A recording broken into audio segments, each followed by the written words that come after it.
here today with an update in many ways on some of the violence that's occurred at the establishment behind me and that have challenged downtown actually for decades. But the primary thing that we're sharing with you today, we'll give a little bit of an update, but the city is moving forward to close knockouts for the next 30 days. Now, there are some legal details around how to do this and what's permissible and what's not, so I'm just going to share with you some of this. But the short story is I think we're all well aware in general of this establishment being connected to lots of illegal activity over the years, including most recently the homicide inside the club that involved a 16-year-old who obviously should not have been in there, who also had a gun, which should not have been in there, as well as the associated firearm with someone who is inside the club that also had a firearm. Again, none of these are permissible. There's different agencies involved in this investigation as a whole, and the state is taking the lead on permanent action, liquor license, all of that is still in the hands of RLD.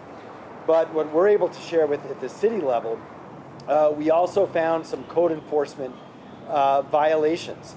And that allows us, due to those violations, to provide notice that we will be revoking their license and suspending it for 30 days.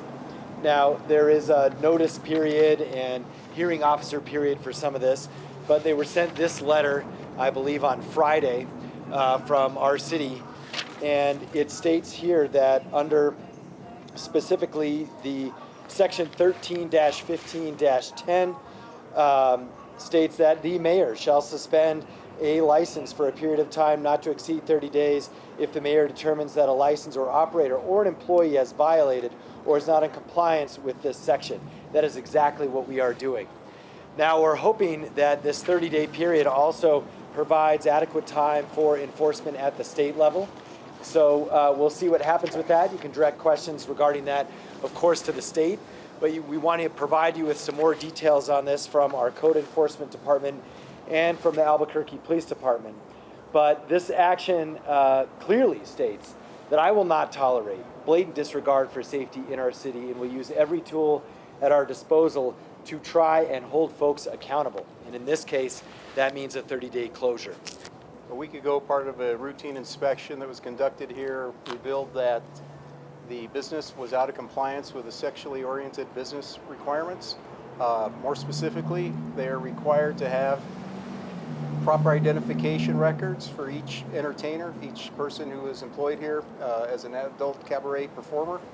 They did not do that. There are very good reasons for that law being on the books. They're there to protect society, to protect everybody who comes into the establishment, and especially to protect the employees, the dancers who perform at places like this, to make sure that they're of record and such. We found that that was not the case here, and so they've been issued their notice of suspension. They do have a 10-day window before that goes into full effect. They do have the right to appeal that to a hearing officer, but it's a clear black and white case of not having what they were supposed to have as required by law. So IPD has invested in efforts in the downtown area to make it safer for everybody. We have created the Downtown Public Safety Center, or the Don Perkins Public Safety Center. We have created the Team Overtime Initiative that allows us to use additional funds to bring officers on overtime and help with the downtown crowd.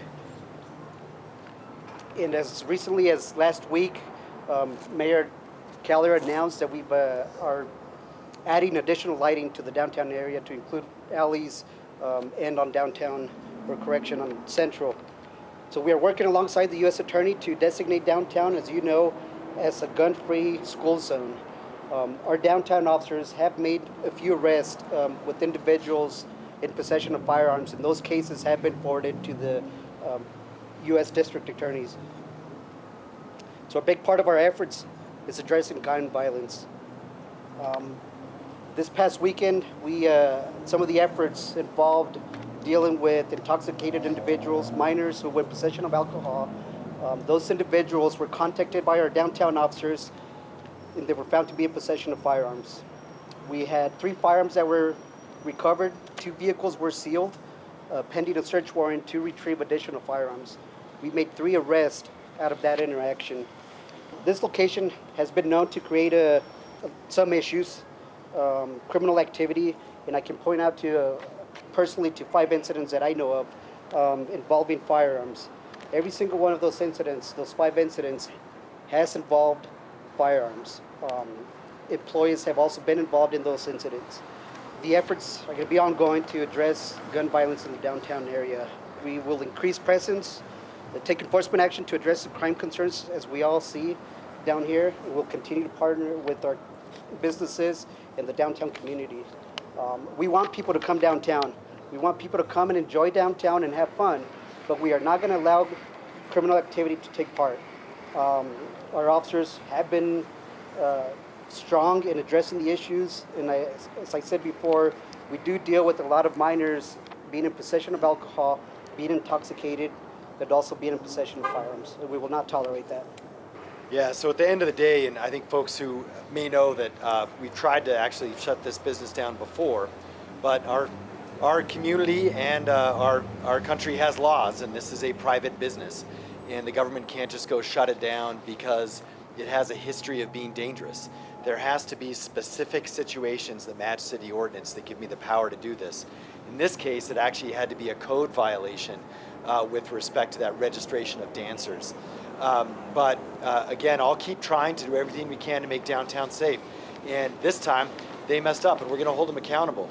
Now, on that actual sort of incident-specific side, that'll be up to the state, and we'll see what kind of case they put together.